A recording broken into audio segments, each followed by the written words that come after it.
Piece piece जो है हम डिस्क्राइब करते हैं किसी भी एजेंट की परफॉर्मेंस को मेजर करने के।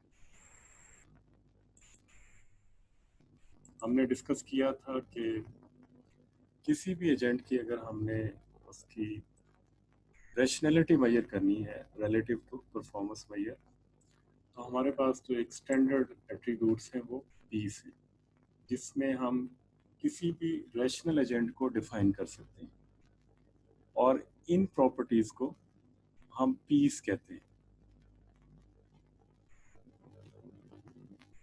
और इसकी जो जो प्रॉपर्टीज हैं those are performance, environment, actuators and sensors. तो हमने डिफाइन किया था कि एक जो ऑटोमेटेड कार है उसमें जो ये प्रॉपर्टीज हैं वो क्या क्या है। इसके बाद हम डिस्कस करते हैं कि अगर एक वैक्यूम क्लीनर है तो उसमें ये जो है प्रॉपर्टीज क्या होंगी। तो वैक्यूम क्लीनर के अंदर अगर हम ये देखें, इस तरह के जो आई रोबोट रूम्बा सीरीज ये अवेलेबल हैं इस वक्त कमर्शियली, जिनको यूज़ किया जाता है। तो इसमें परफॉर्मेंस जो है वो किसी भी रोबोट की क्लीननेस है, एफिशिएंसी है, और जो वो डिस्टेंस ट्रैवल करता है किसी भी इन्वायरमेंट को क्लीन करने के लिए, वो मेजर किया जाता है। उसकी जो बैटरी कंजम्पशन है वो कितनी है, इसको मेजर किया जाता है।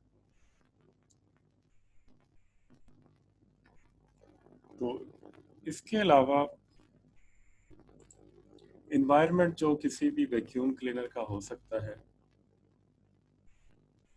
वो रूम है, टेबल है, वुड फ्लोर है, कारपेट है। ये डिफरेंट ऑब्स्टेकल्स हैं। जब वो क्लीन करेगा किसी भी रूम को तो उसके दरमियान में कोई भी डेब्रीज आएंगी या कोई ऑब्स्टेकल्स आएंगी, तो those obstacles are part of the environment. उसके बाद है एक्चुएटर्स।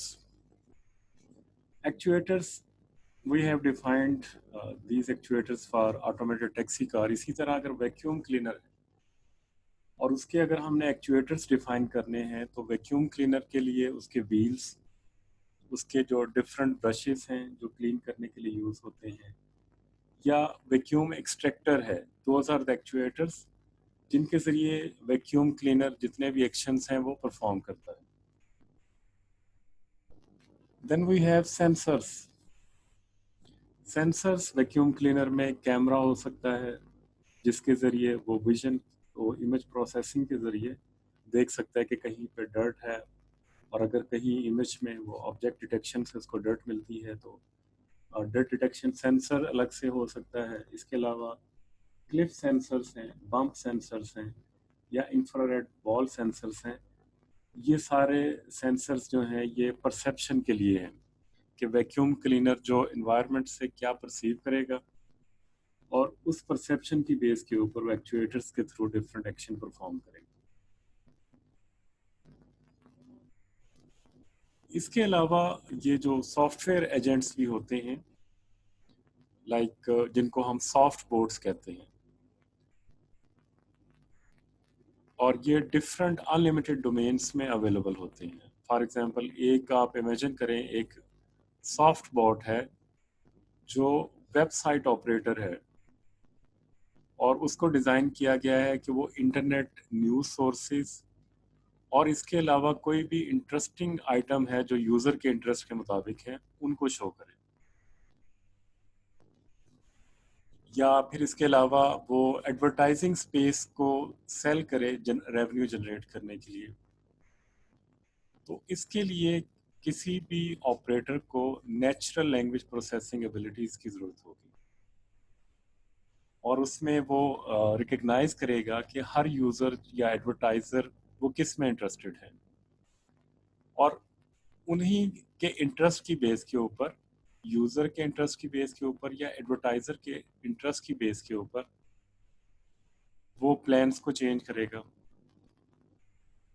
फॉर एग्जांपल, जब कनेक्शन वन न्यूज़ सोर्स का जो है वो डाउन हो जाता है, किसी भी न्यूज़ सोर्स का जो कनेक्शन है वो डाउन हो जाता है, या कोई न्यूज़ जो है वो ऑनलाइन हो जाती है, तो इसमें इंटरनेट के एनवायरनमेंट के अंदर जो बहुत सी इसमें इस तरह की ऑब्स्टेकल होती हैं जो बिल्कुल वैसे ही एग्जिस्ट कर रही होती हैं जिस तरह किस तरह रियल वर्ल्ड एनवायरनमेंट के अंदर है। और इसमें बहुत से आर्टिफिशियल और ह्यूमन एजेंट्स जो हैं वो ऑपरेट कर रहे होते हैं। नेक्स्ट हम डिस्कस करेंगे properties of task environment. Task environment क्या होता है? तो जो टास्क एनवायरनमेंट है आर्टिफिशियल इंटेलिजेंस के अंदर इसकी बहुत बड़ी डोमेन है।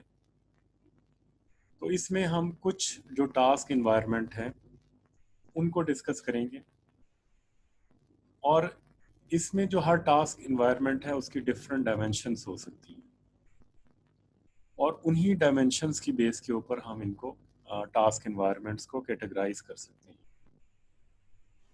और ये जो डायमेंशंस हैं वो उसी के ज़रिए हम किसी भी एजेंट को डिज़ाइन कर सकते हैं, और उसकी जो कैपेबिलिटी है जिसके ज़रिए वो कोई एक्शन परफॉर्म करेगा और या उसकी इम्प्लीमेंटेशन है उसको डिफाइन कर सकते हैं।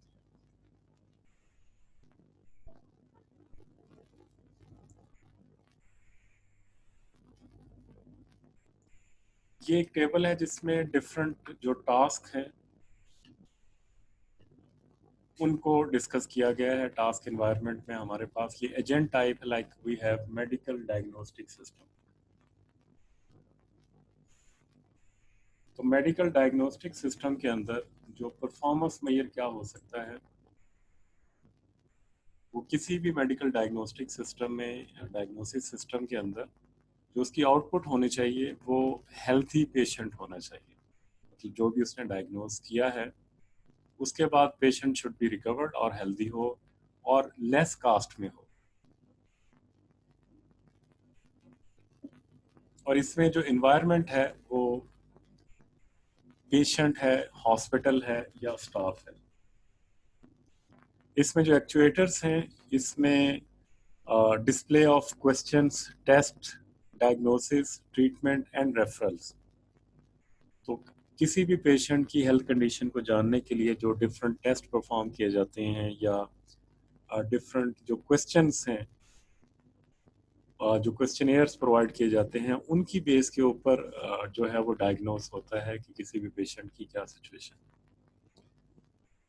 इसमें जो सेंसर्स होंगे जिसकी बेस के ऊपर हम इनपुट करेंगे या इन्वायरमेंट से परसीव करेंगे, those are manual entry, it should be done through keyboard, like we can enter symptoms of the patient. और इसके अलावा पेशेंट के जो आंसर्स हैं किसी भी क्वेश्चंस के रेलेवेंट उनको हम एंटर कर सकते हैं। इसी तरह एक दूसरा एजेंट है like satellite image analysis system. तो सैटेलाइट इमेज एनालिसिस सिस्टम के अंदर ये एक एप्लीकेशन सॉफ्टवेयर है जो इंटेलिजेंट है। जितने भी इमेजेस सैटेलाइट कैप्चर करता है उनको एनालाइज करने के लिए ये सिस्टम डिज़ाइन किया गया है। इसमें जितने भी इमेजेस हैं उनकी करेक्ट इमेज कैटेगराइजेशन जो है वो इसका परफॉर्मेंस मेजर है, कि जो भी इसने इमेजेस स्कैन किए हैं उनको जो डिफाइंड कैटेगरीज हैं उनमें ये सॉर्ट कर दे। और इसका जो इन्वायरमेंट होगा वो डाउनलिंक होगा फ्रॉम ऑर्बिटिंग सैटेलाइट, के जो ऑर्बिट में सैटेलाइट मूव कर रहा है उसके डाउनलिंक के ज़रिए जितने भी इमेजेस हैं वो रिसीव होंगे। एक्चुएटर्स क्या होगा? डिस्प्ले ऑफ सीन कैटेगराइजेशन, कि जो सीन है इमेजेस में नज़र आ रहे हैं उनको वो शो करे। और इसमें जो सेंसर्स होंगे, कलर पिक्सल एरेज होंगे जिनके ज़रिए डिफरेंट इमेजेस जो हैं वो कैप्चर्स होंगे। थर्ड टाइप का जो सिस्टम है that is part picking robot. एक ऐसा रोबोट डिज़ाइन किया गया है कि जो किसी कन्वेयर बेल्ट के साथ या किसी ऐसे सॉर्टिंग सिस्टम के साथ डिप्लॉयड है जहाँ पे वो डिफरेंट पार्ट्स को जो है वो मुख्तलिफ बिन्स में डाले according to the category and type of that part, उसको वो सॉर्ट करे। तो इसमें जो परफॉर्मेंस मेजर होगा कि वो कितने पार्ट्स को करेक्ट बिन्स में रखता है। इसमें जो इन्वायरमेंट होगा वो कन्वेयर बेल्ट है विथ पार्ट्स और बिन्स है। कन्वेयर बेल्ट पे वो पार्ट्स आ रहे हैं, उन पार्ट्स को वो सिलेक्ट करेगा और जो डिफरेंट बिन्स हैं उन पार्ट्स की स्पेसिफाइड, उनमें उन पार्ट्स को रख देगा। तो इसमें जो एक्चुएटर्स हैं वो जॉइंटेड आर्म है और हैंड है जो उस रोबोट के साथ अटैच्ड हैं, जिनके ज़रिए वो पार्ट को पिक करेगा और जो उसकी एक्यूरेट बिन है उसमें रख देगा। इसमें रोबोट के लिए जो सेंसर्स हैं वो कैमरा है या जॉइंट एंगल सेंसर्स हैं, जिनके ज़रिए वो डिफरेंट पार्ट्स को विजुलाइज करेगा और उनकी करेक्ट डिटेक्शन करेगा।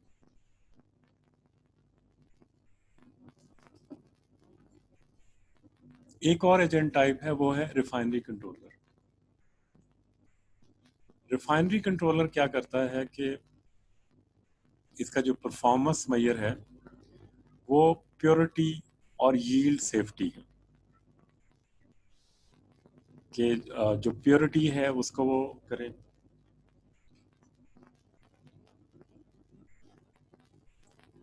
और उसके अलावा यील्ड और सेफ्टी, ये तीन पैरामीटर्स हैं किसी भी रिफाइनरी कंट्रोलर की परफॉर्मेंस को मेजर करने के लिए।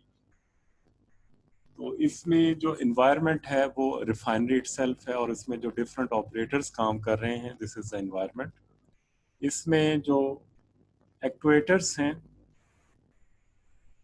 वो जॉइंटेड, इसमें जो एक्ट्यूएटर्स हैं वो वॉल्व्स हैं, पंप्स, हीटर्स हैं और डिफरेंट डिस्प्लेस हैं जो एज ए एक्ट्यूएटर्स काम करेंगे। इसमें रिफाइनरी कंट्रोलर के लिए जो टेम्परेचर, प्रेशर और डिफरेंट केमिकल सेंसर्स हैं जो यूज़ होते हैं।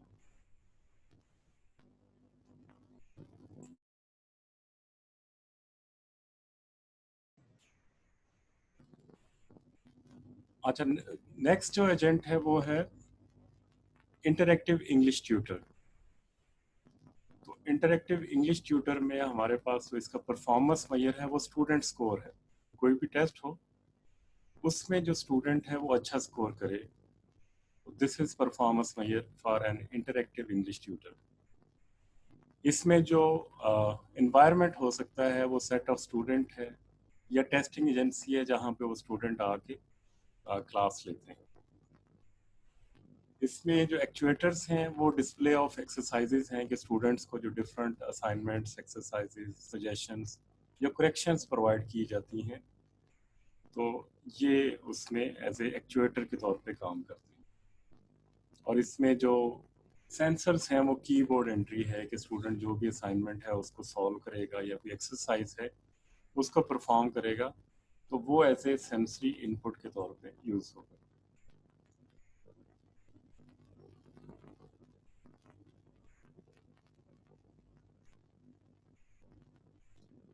अब नेक्स्ट हम डिस्कस करेंगे कि जो डिफरेंट इन्वायरमेंट टाइप्स हैं वो क्या क्या हैं और उनको हम कैसे डिफ्रेंशिएट कर सकते हैं। फॉर एग्जांपल, हमारे पास एक इन्वायरमेंट टाइप है स्टैटिक वर्सेस डायनामिक। तो स्टैटिक और डायनामिक जो इन्वायरमेंट है इसमें जो डिफरेंस है वो क्या है? The environment is unchanged while an agent is deliberating।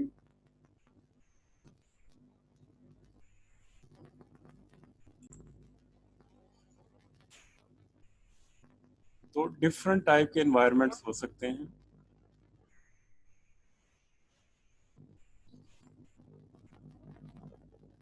इसमें सबसे पहले जो है वो fully observable versus partially observable environment है।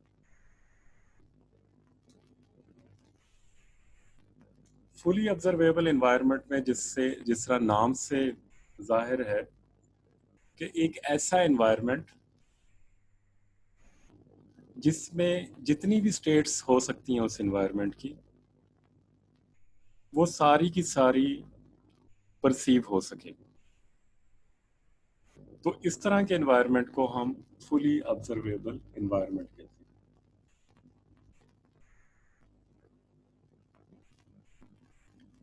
एक टास्क एनवायरनमेंट को हम इफेक्टिवली फुली ऑब्जर्वेबल तब कहेंगे कि जब उसके सेंसर्स, जितने भी एस्पेक्ट्स हैं उस एनवायरनमेंट के, relevant to the choice of action. Relevance का क्या मतलब है कि परफॉर्मेंस मेजर जो है, लाइक अगर एक वैक्यूम क्लीनर है, it should be able to sense all the states of that room, तो उसको हम कहेंगे फुली ऑब्जर्वेबल एनवायरनमेंट। तो फुली ऑब्जर्वेबल एनवायरनमेंट जो है वो कन्वीनियंट है, क्योंकि इसमें एजेंट को कोई डेटा रखना नहीं पड़ता वर्ड का या एनवायरनमेंट का, और वो जो भी इन्वायरमेंट की परसेप्शन है उसकी बेस के ऊपर एक्शन कर सकता है।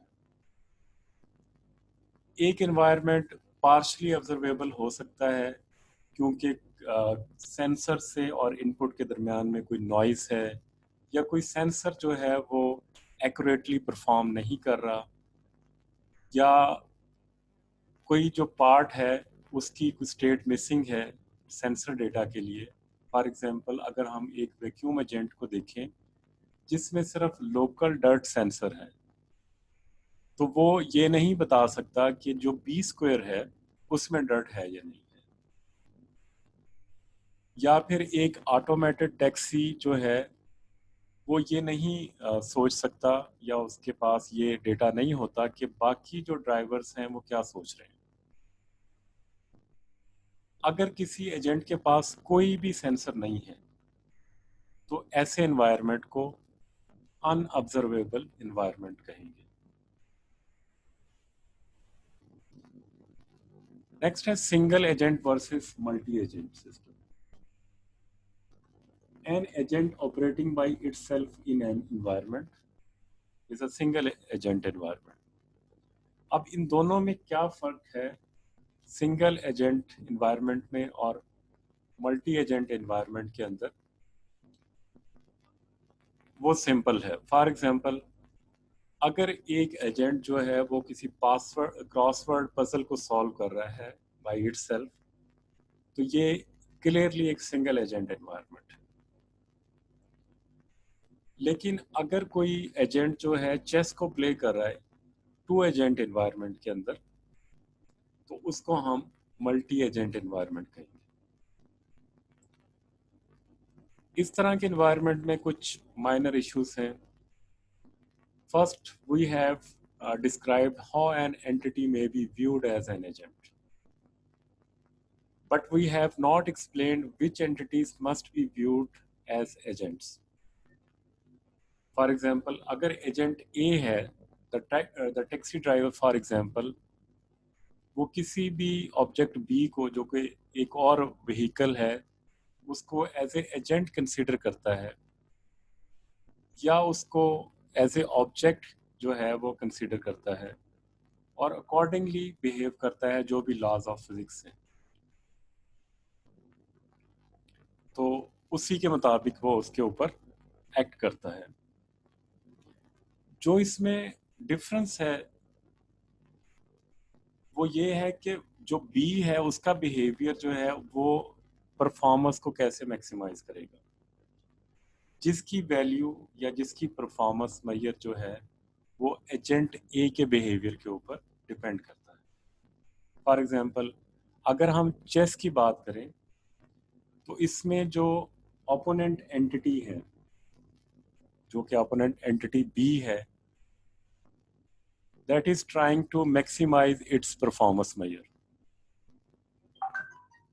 Bye the rules of chess, minimizing agent A's performance. तो मतलब अगर टू एजेंट एनवायरनमेंट है और उसमें वो चेस प्ले कर रहे हैं, तो एक एजेंट की परफॉर्मेंस तब बेहतर होगी जब दूसरे अपोनेंट एजेंट की परफॉर्मेंस डाउन होगी। तो इस तरह के एनवायरनमेंट को कम्पिटिटिव मल्टी एजेंट एनवायरनमेंट कहा जाएगा। और दूसरा जो टैक्सी ड्राइविंग इन्वायरमेंट है उसमें जो है avoiding collision and maximizes the performance measure of all agents. तो उसमें जो है जितने भी ऑब्जेक्ट्स या एजेंट्स हैं, टैक्सी ड्राइवर्स हैं, they would try to avoid collisions. तो इस तरह का जो इन्वायरमेंट होगा उसको partially cooperative multi agent environment कहेंगे।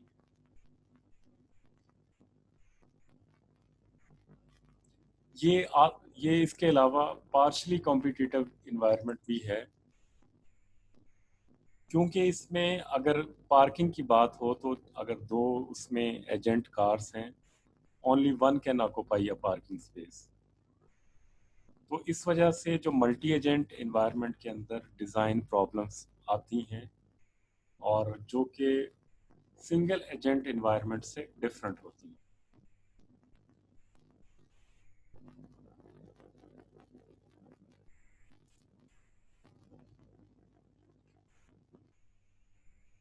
फॉर एग्जांपल जो कम्युनिकेशन जो है वो एक एज ए रैशनल बिहेवियर के तौर पे मल्टी एजेंट इन्वायरमेंट में होता है। कुछ कॉम्पिटिटिव इन्वायरमेंट के अंदर जो रेंडमाइज्ड बिहेवियर है वो रैशनल होता है, क्योंकि इसके ज़रिए कोई भी जो पिटफॉल्स हैं उनको अवॉइड किया जा सकता है। नेक्स्ट है डिटर्मिनिस्टिक वर्सेस स्टोकेस्टिक इन्वायरमेंट। अगर नेक्स्ट जो स्टेट ऑफ द इन्वायरमेंट वो अंडरस्टूड हो बाय द करंट स्टेट, जो कि एजेंट कोई भी एक्शन एग्जीक्यूट करेगा, तो हम ऐसे इन्वायरमेंट को डिटर्मिनिस्टिक कहेंगे। अदरवाइज ये स्टोकेस्टिक होगा। इसको हम इस तरह भी कह सकते हैं कि कोई भी जो एजेंट है उसको ज़रूरत नहीं है कि वो कोई भी उसके पास अनसर्टेनिटी हो किसी फुल ऑब्जर्वेबल इन्वायरमेंट के अंदर या डिटर्मिनिस्टिक इन्वायरमेंट।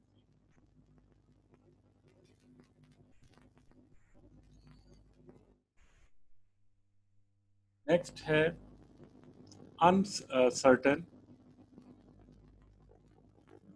एक इन्वायरमेंट को हम अनसर्टन कह सकते हैं if it is not fully observable or not deterministic। अगर हम देखें तो जो स्टोकेस्टिक है उसका मतलब है कि uncertainty about outcomes is quantified in terms of probabilities. या जो एक नॉन डिटर्मिनिस्टिक इन्वायरमेंट है वो एक ऐसा इन्वायरमेंट है जिसके एक्शंस को हम करेक्टराइज कर सकते हैं बाय देयर पॉसिबल आउटकम्स। कि कोई भी एजेंट कोई एक्शन परफॉर्म करेगा और उसकी जो पॉसिबल आउटकम है वो हमें नॉन है, तो ऐसे इन्वायरमेंट को हम डिटर्मिनिस्टिक कह सकते हैं।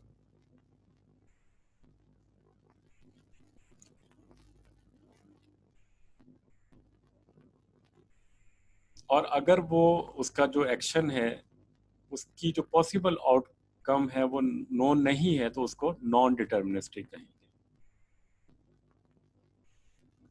Episodic versus sequential.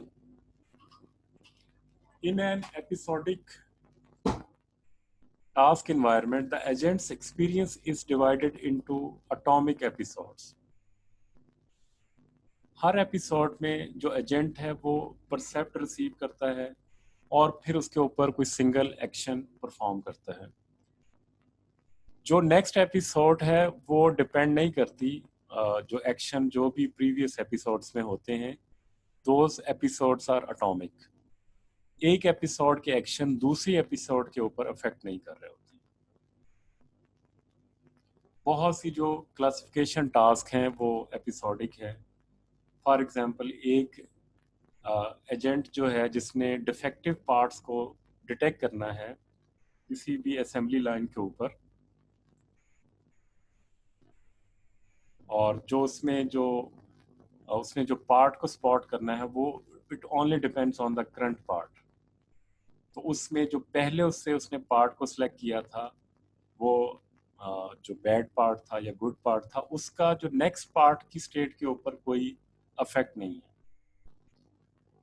और जो करंट डिसीजन है वो नेक्स्ट पार्ट के ऊपर भी अफेक्ट नहीं करता। अभी जो वो जिस करंट पार्ट को एवेल्युएट कर रहा है कि ये जो पार्ट है वो ठीक है या इसमें कोई प्रॉब्लम है, अब इसका ये जो करंट डिसीजन है, जो पार्ट इन हैंड है, उसका नेक्स्ट पार्ट के ऊपर कोई इफेक्ट नहीं होता।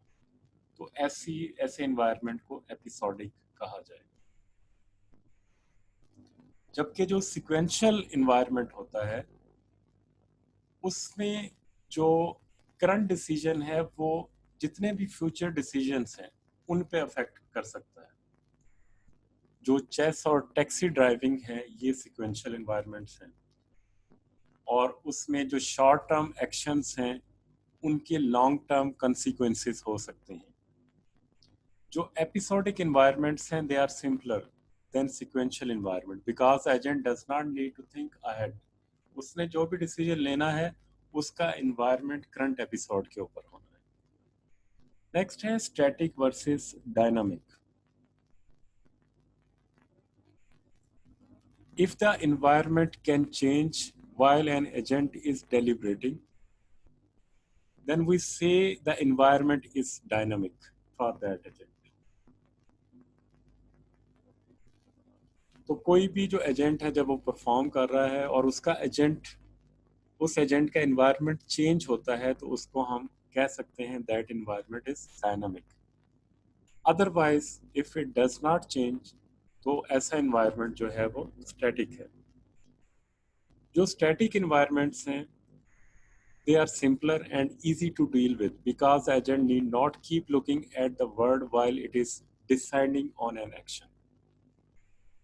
तो स्टैटिक एनवायरनमेंट में क्योंकि स्टेट चेंज नहीं होती तो इसलिए जो एजेंट है वो फ्यूचर का नहीं सोचता, उसने जो भी एक्शन लेना है उसका जो इफेक्ट है वो फौरन उसको नजर आ जाए।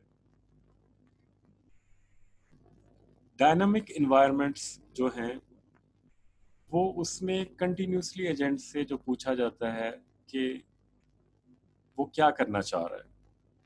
अगर उसने कोई डिसाइड नहीं किया तो फिर एक काउंट स्टार्ट हो जाता है which tells to do nothing.